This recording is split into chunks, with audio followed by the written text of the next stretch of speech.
औरंगाबाद आणि उस्मानाबादच्या नामांतरानंतर आता पुण्याच्या नामांतराची चर्चा सुरू झाली आहे। पण पुण्याचे माजी पालकमंत्री आणि राज्याचे विरोधी पक्षनेते अजित पवारांनी मात्र नामांतराचा विरोध दर्शवलेला आहे। दुसरीकडे हिंदुत्ववादी संघटना आणि काही मराठा संघटनांनी देखील नामांतराच्या मुद्द्यावरती ते पुढे आल्यानं पुणे तिथे नामांतर वादाचेही नसे उणे असं म्हणण्याची वेळ पुणेकरांवर आली आहे। पुण्याच्या नामांतरावरून वाद प्रतिवाद।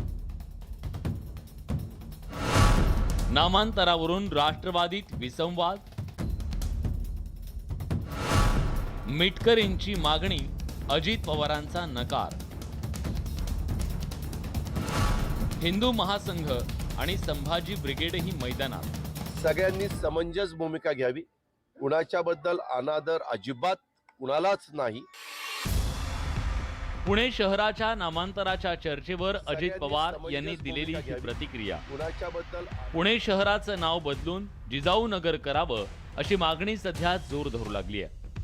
आमदार अमोल मिटकरी आगामी अधिवेशनात ही मागणी करणार आहेत। पण पुणे शहराच्या नामांतराला अजित पवारांचा मात्र विरोध असल्याचं दिसतंय। राज्यात महागाई आणि बेरोजगारीचा प्रश्न ऐरणीवर आलेला असताना पुणे शहराच्या नामांतराचा विषय उकरून काढणं योग्य होणार नाही असं म्हणत अजित पवार यांनी नामांतराची मागणी फेटाळली आहे। सगळ्यांनी समंजस भूमिका घ्यावी। कुणाच्याबद्दल अनादर अजिबात कुणालाच नाही। सगळी नावं चांगली आहेत, पण पुणेही नाव जगाच्या कानाकोपऱ्यात पोहोचलेलं आहे, याचाही विचार केला पाहिजे। अमोल मिटकरींनी मांडलेल्या नामांतराच्या भूमिकेला हिंदू महासंघानेही विरोध दर्शवलाय। वंदनीय जिजाऊ माता या देशातल्या सर्वच हिंदुत्ववाद्यांना आणि शिवभक्तांना वंदनीय आहेत, प्रातस्मरणीय आहेत, परंतु त्यांचं नाव पुणे शहराला देणं तितकंसं उचित होणार नाही असं आमचं म्हणणं आहे। स्वयं छत्रपती शिवाजी राजांनी सुद्धा पुणे शहराचं नाव बदललेलं नव्हतं।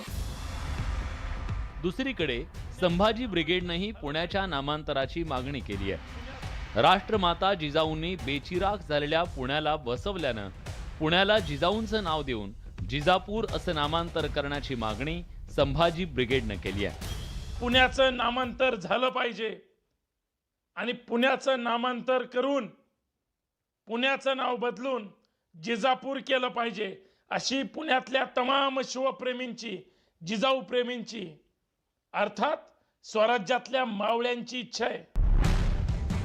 एकंदरीतच चर्चेत नसलेल्या नामकरणाच्या मुद्द्याला आमदार अमोल मिटकरींच्या मागणीनं पुन्हा जोर मिळाला। पण राष्ट्रवादीचे ज्येष्ठ नेते असलेल्या अजित पवारांनी मात्र नामांतराचा विषय उकरून काढण्याला विरोध दर्शवला। त्यामुळे नामांतरावरून राष्ट्रवादीतच एकवाक्यता नसल्यानं तुर्तास तरी हा विषय लांबण्याची शक्यता आहे। आता सत्ताधारी पक्ष यात काय भूमिका घेतात हे पाहणं महत्त्वाचं ठरेल।